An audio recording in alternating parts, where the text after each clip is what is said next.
Good afternoon and welcome to Tuesday Talks at the White House, a weekly invitation for people around the country to get online and engage with policy experts and administration officials. Today we're so pleased to have with us Energy Secretary Steven Chu. Thank you so much for being here. Sure, it's a pleasure to be here, and to all of you out there, also a pleasure to have you listening in. Very briefly, what I think is facing the world and the United States in this energy and climate challenge is one of the most compelling issues that needs to be solved. It needs to be solved by government action, but it also needs to be solved by science, technology, innovation. And it's something that will create jobs, wealth in countries that embrace it, and for that reason, virtually all of Western Europe, Japan, Korea, China, other countries want to move in this direction to develop those technologies that can enable its people to use energy more efficiently, enable it to create cleaner forms of energy, and they see a huge growing market for these products and for these innovations. And I think the challenge is whether the United States, which has the greatest innovation machine in the world, want to rise to the challenge and create new wealth and prosperity for our citizens. Thanks. Yesterday, Secretary Chu delivered a speech at the National Press Club in D.C. If you haven't seen it, you can check it out at energy.gov, or we link to it on whitehouse.gov, basically calling on the United States to sharply accelerate innovations in clean energy. And today, we're so grateful that you're here answering your questions. So for the past couple of days, you've been sending us your questions on whitehouse.gov and Facebook. We've gotten hundreds of questions so far, and there's also a live chat that's happening right now that we encourage you to join. Go to whitehouse.gov/live. There's a link to join the live discussion, and we're going to answer as many of your questions as we can today. So with that, I'm going to turn it over to Secretary Chu. If you want to say a few words, or would you just hop right into questions? I just wanted to make one announcement that the DOE is announcing nearly $21 million in providing technical assistance to projects to help people improve the energy use in commercial buildings. And we think this is going to go a long way to helping people save money by saving energy. And we're very enthusiastic about this, and we want to socialize and get the message out that saving energy does mean saving money, and it does mean more money in your pocket that goes back into the economies. Great, thanks. So with that, we're going to jump right into your questions. The first one comes from Sheila Molina from Kissimmee, Florida. And her question, and I think you can speak to it as one that very much leads by example in this area: how can we, the people, save more energy at home? Well, there's a number of things. The first thing is something probably your parents told you when you were little. You know, if you're not using the lights, turn them off. If you leave the room, turn them off. Just simple habits like that. But going beyond that, if you think about, does your home have the right amount of insulation? You have leaky doors and windows. Just sealing the leaky air spaces and making sure you have the right amount of insulation goes a long way to saving lots of energy and saving money. Just as a very quick anecdote, when my wife and I move into houses, typically the first thing we do is look at those things. And on average, we've been able to cut the energy bills from the previous owner in half. Great. This next question comes from Nicole on Facebook. Building a clean energy economy is the best idea I've heard in a long time. How does President Obama plan to implement a strategy to teach our youth about the inner workings of a green-powered economy? Well, it's first, that's exactly what we should be doing. We should be looking to the youth. They're quick to learn things, they're quickly to adapt and to realize the importance and the opportunity. And so I think we're doing many things. For example, we're going to be rolling out a number of things that actually help high school, junior high school, grade school children, as well as college students, learn more about the energy issues, how they can save money by saving energy, all of those things. It is a great opportunity. And finally, it's not a great opportunity to save money, but it's also a great opportunity to create jobs across a wide spectrum of the U.S. As we transition to a much more sustainable energy economy, to a much more efficient economy, which would make us competitive in the future. And that demand of retrofitting homes, retrofitting buildings, of creating cleaner sources of energy, more efficient sources of energy, all of those things is a demand that would create jobs and productivity and increase the productivity in the U.S. Great. Thank you. The next question comes from Laura Cunningham on Facebook. Laura asks, Dr. Chu, is the Department of Energy working on ways to integrate new solar technology into urban environments to increase the impact of distributed generation? Are we looking at the German model? Thank you. Well, we're doing several things. First, what we're trying to do is look at ways to greatly decrease the cost of solar panels and solar electricity. And in addition to encouraging people to use them, I think the biggest encouragement ultimately will be, can you drop the cost by a factor of 4? And if you drop the cost by a factor of 4, what we feel will happen is that all over the world, and in the United States included, you begin to think of putting up solar panels everywhere because it just makes better sense. It's just more economical. And so we have a very active program. What do we need to do in order to get to that factor 4? Can it be done in 6 years? Can it be done in 8 years? Something of that time scale. In addition to that, there are subsidies in states that enable this, but it's getting the cost down, and then finally it's getting energy storage to work as well, because not only do you want to, electricity is very funny. You generate it, you use it, or you lose it. And so the distributed storage also will require energy storage, and we're working hard on developing new technologies for energy storage. Thanks. If you're just joining us, go to whitehouse.gov/live. There's a very active chat happening right now on Facebook. You can click the link to join the chat. We're getting a lot of good questions. This one just came in from Cookie Capiza. Cookie asks, why aren't we discovering other ways to fuel cars? Well, we are. There's several things we have to do. First, we're working very hard on electrifying personal vehicles. When you electrify personal vehicles, these are vehicles that can be driven with cars that can be driven 100 to 200 to up to 400 or 500 miles by charging with electricity. That means you're open to many, many sources of energy and ultimately renewable energy that will be used to charge the car's batteries. So that's one part. The other part is while we have an active program in biofuels based on corn, that's a good start, but we are also now looking to improve that further, developing new technologies, new plants that could create more wealth in rural America and that could create better fuels that make more sense, that could be direct substitutes for gasoline, diesel fuel, and jet fuel. So we have an active program going on. There are very hopeful signs and research that this is going to pay off. So there are a number of things like that that we can offload our dependency on oil. Thanks. John Goldman is in the chat, and John asks, can we develop infrastructural elements like better train systems and simply drive less? Sure. That is absolutely true. First, you have to think, for better or worse, I prefer to live very close to where I work. So I think the actual movement of people closer into where they work would be a good thing, but the public transportation system is a major thing that we can do to improve it. It's in cities where there's good public transportation, where everybody thinks of taking subways, rapid bus transit, light rail, things of that nature. This goes a long way to improving the time it takes to decreasing the time it takes to and from work, the convenience, all of these things, and certainly decreases our dependency on oil. Patricia Watts jumped in. She said, yes, high-speed rail systems, please.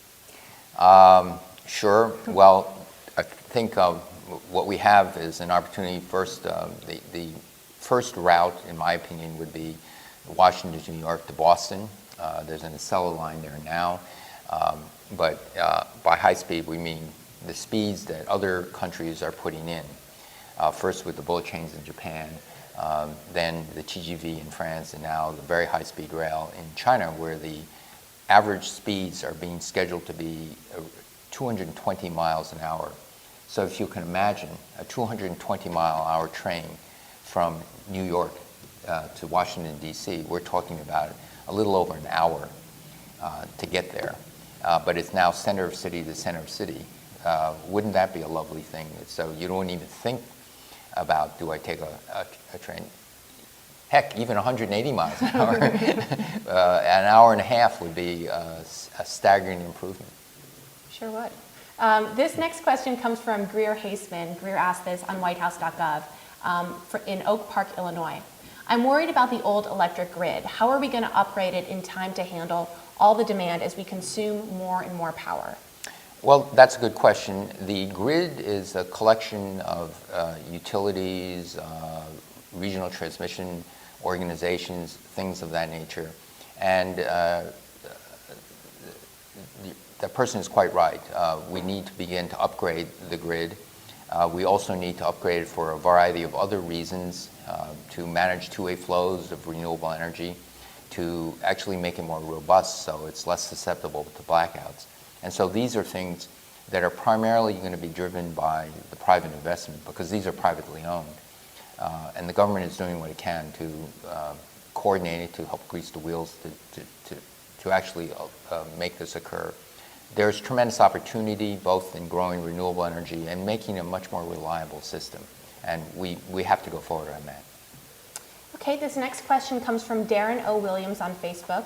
Darren asks, wouldn't making use of all viable roof space be a great way to produce energy? Yes, I think especially the roofs that are flat, you can't see them. The box-up things, you fly into airports, there are warehouses and things like that. Again, what you want to do is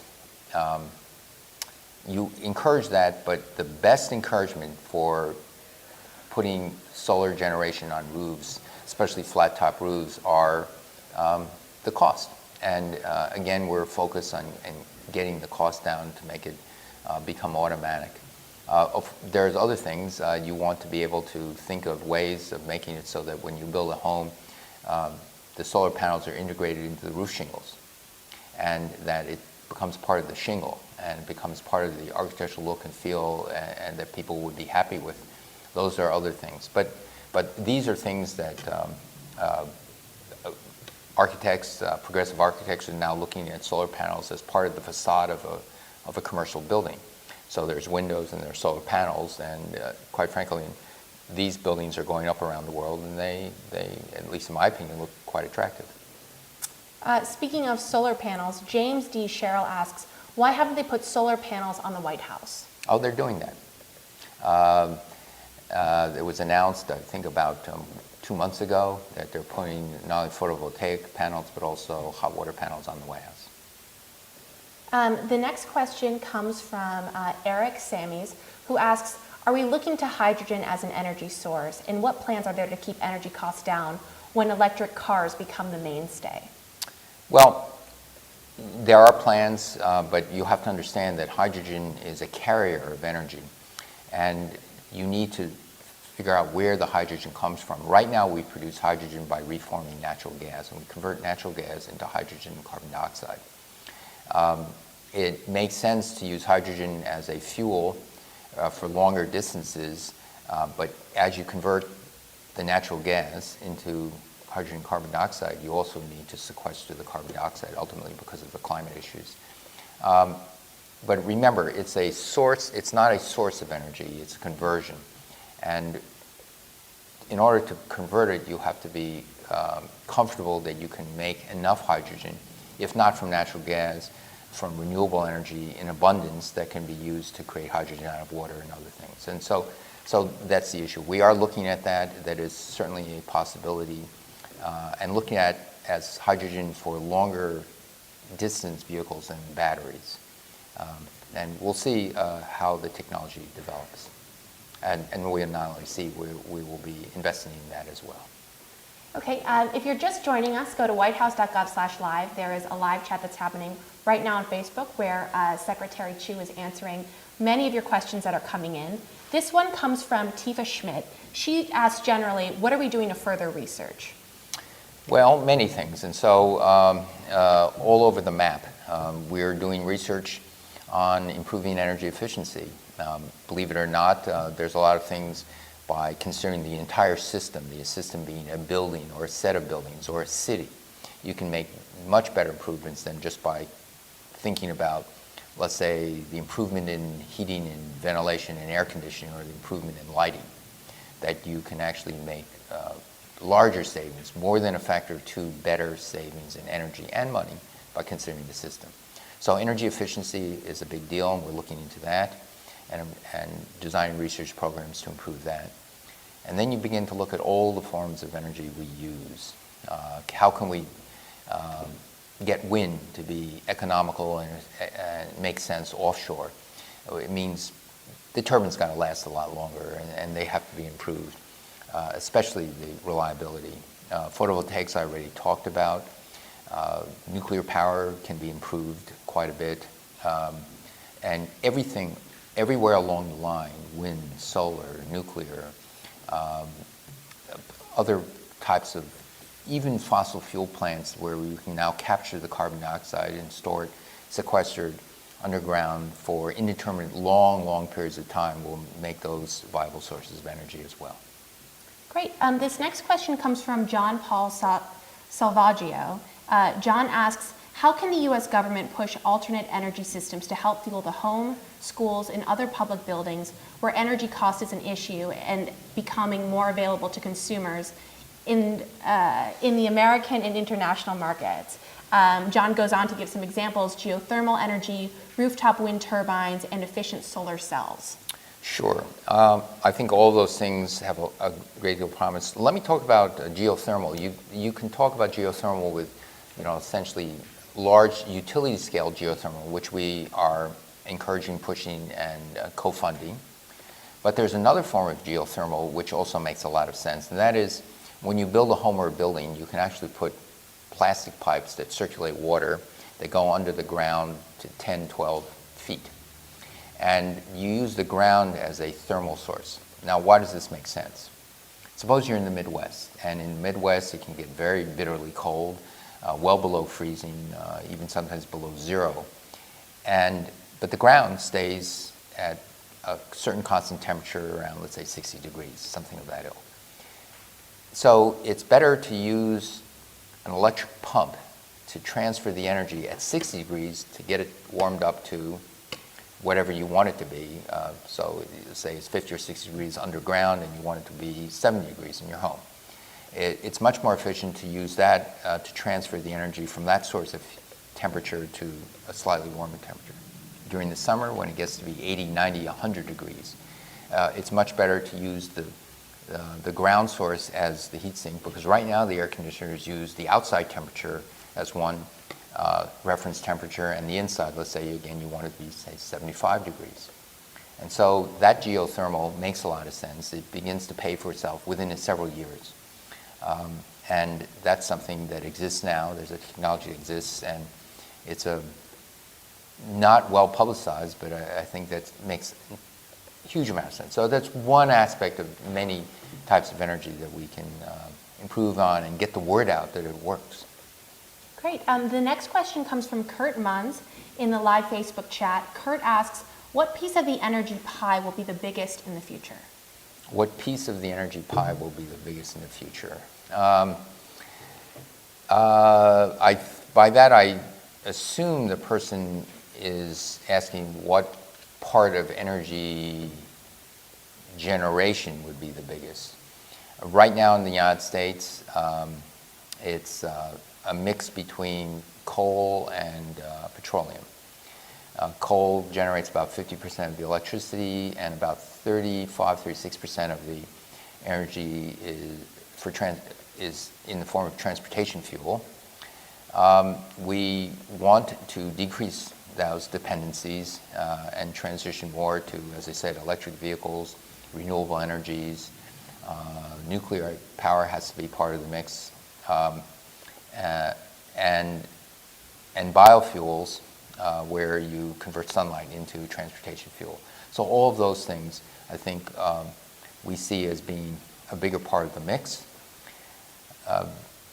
When will this all happen? I think in the next several decades. I think a worthy goal is in the United States to have perhaps 20% of our electricity generated by renewable fuels and renewable energy, rather, by 2020. By 2050, I think, I see potentially half or more of our energy being generated by renewables of various kinds. And then as time goes on further, we get better at this. It becomes cheaper than fossil fuels, which is what we want to do by mid-century. Then it flies off on its own. Okay, if you're just joining us, go to whitehouse.gov/live. There's a live chat happening right now on Facebook. Click the link to join the chat. Oh, we have a question that just came in from Chris Puz, who asks, Dr. Chu, do you believe that one day we can become completely sustainable and get off fossil fuels? If so, when do you think that would be possible? I think it is going to be possible. I think the hardest thing would be how do you determine what's the backup energy just in case the wind stops blowing, the sun stops shining. And so it's going to be some mixture of longer distance transportation of energy, local storage of energy, and utility scale storage of energy. But certainly there's nothing in the laws of physics to say by, let's say, mid to the end of the century, we can be mostly relying on renewable energy. Just as an example, there are countries in Europe, for example, Ireland believes that by 2020, this is only 10 short years from, or 9 short years from now, it can get to 40% renewable energy by wind. And there are other countries who have large hydro resources that are already above 50%, but we're talking about where you're not blessed like Sweden is with enormous hydroelectric resources, but you have wind, and Ireland doesn't have as much sun, but they certainly have a lot of wind. The United States has a lot of sun, a lot of wind, a lot of everything. And so setting goals of 40-50% by mid-century is, and even earlier, more aggressively, because we're talking some countries, Spain, Germany, Ireland, Great Britain, very aggressive goals in the next 10 years. The next question comes from Amanda Carey, who asks, should we be worried about China surpassing us in new energy technology? I think very much so. China has done a dramatic shift in where it's going just in the last several years. And the leadership has openly said that the way the world is going, that the risks of climate change would be devastating to China and the rest of the world. They also see this economic opportunity because the world will be living in a carbon-constrained environment. And so China wants to be the leader in producing those technologies that the world will need. And it's for that reason that they've invested in all the things, starting with energy efficiency. They're building, of the 50 new nuclear reactors being built around the world, China is building 30 of them. Their 2020 goal is to install 100 gigawatts of wind power. That's 4 times more than the United States has today, starting from nothing. Their electricity transmission lines are the highest voltage, lowest loss in the world today. And you just go down the list of things, and they're very serious about developing these technologies, using them in their own country, but also very serious about exporting to the rest of the world. So now, having said all of that, if I ask myself, what can the United States do? The United States still remains the leader of out-of-the-box inventions and innovations and can capture the leads in all those technologies. We built the first nuclear reactor in the world. We discovered silicon photocells. We built the first transmission lines in the world. And it's time for us to recapture those leads. Jake Hammonds chimed in while you were speaking just now. asking, has the U.S. already lost the initiative in creating a sustainable energy industry? Has China and Europe beat us? I don't think you should view things as there's a race, there's a tape, it's the end, you've either lost or won. If you consider what happened, you just go back in history, the United States didn't invent the automobile. That was invented in Germany. But the United States took the lead, beginning with innovations like the assembly line. And for half a century, the United States became the leading automobile manufacturer. Then the technology developments were being developed, let's say, in Europe again and in Asia.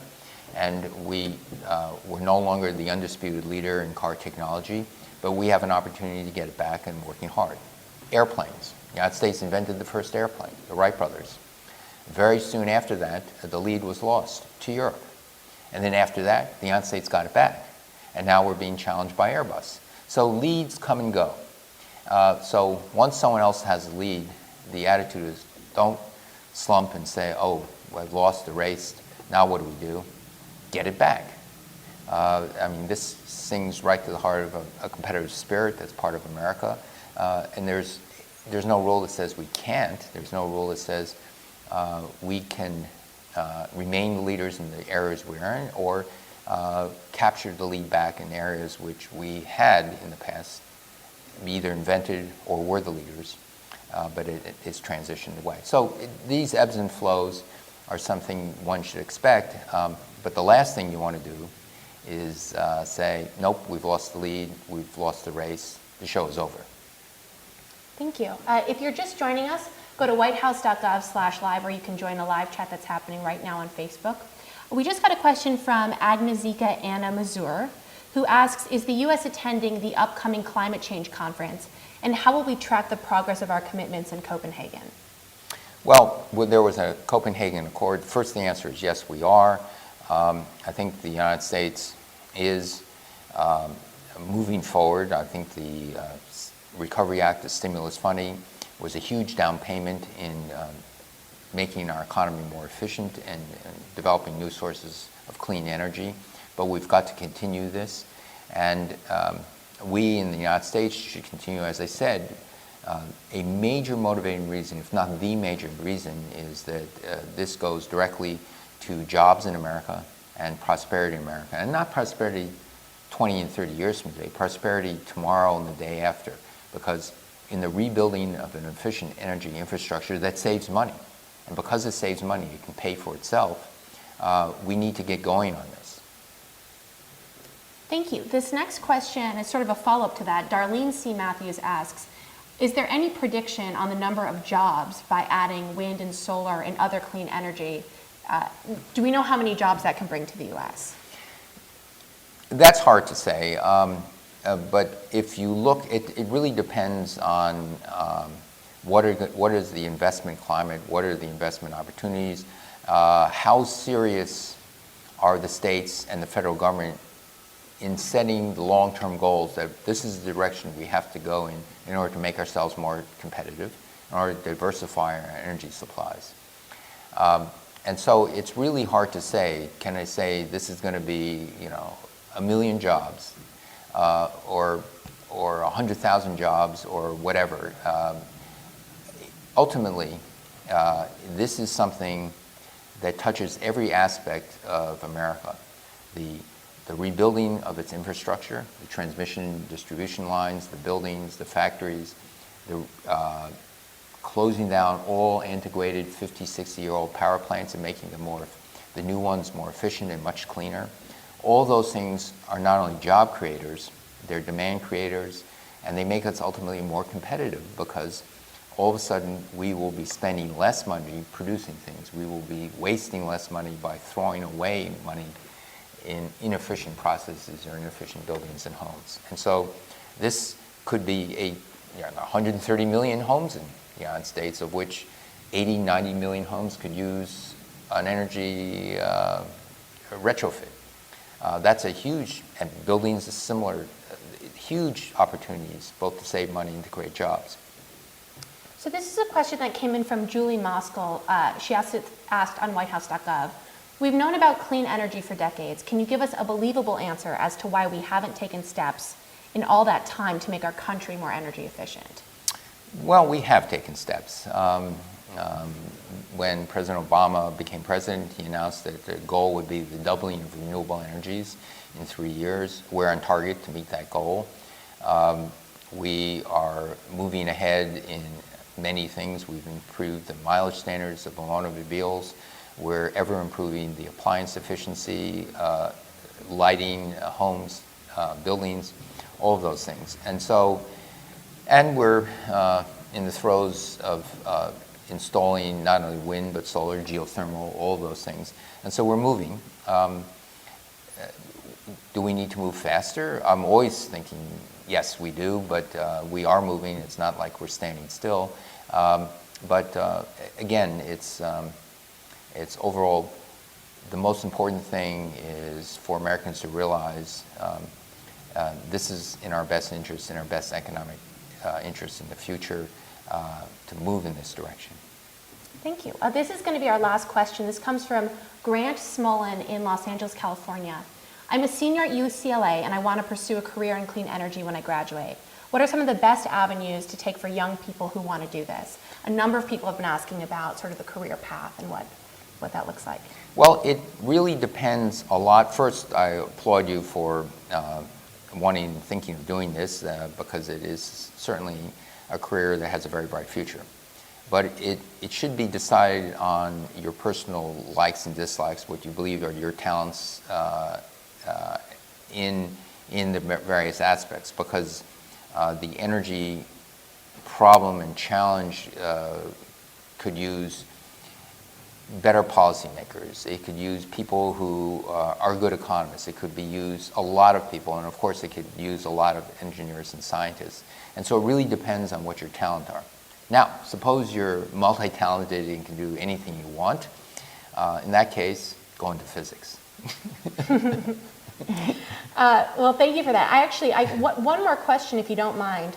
Lee Purchase, who's in the chat right now, asks, what are the top 3 initiatives you're focusing on right now? I would say that it is showing people around the country that saving energy saves money and making that a social norm, as well as we help developing further technologies. That's one initiative. Another initiative is looking at a wide portfolio of things we do in research and development and innovation, and how do you get into the marketplace. We are looking across the board, how do we get these technologies in a situation where they require less and less subsidy. More and more people say, this makes good financial sense, it's a no-brainer. There don't have to be state incentives and don't have to be federal incentives. At the moment, there have to be. And I think that's necessary, but going into the future, we have to be able to say that wind or solar or other renewables are going to be cheaper than gas, cheaper than coal. And that's the thing we're driving at. And, can it be done 5 and 10 years from today? Maybe. Can it be done 20 years from today? I hope almost certainly. Great. Well, thank you so much, Secretary Chu, for joining us today. And thank you for everyone that participated in this dialogue on whitehouse.gov and Facebook. For more information on all of the topics that we discussed today, check out whitehouse.gov and energy.gov. And we look forward to seeing you next Tuesday. Thanks.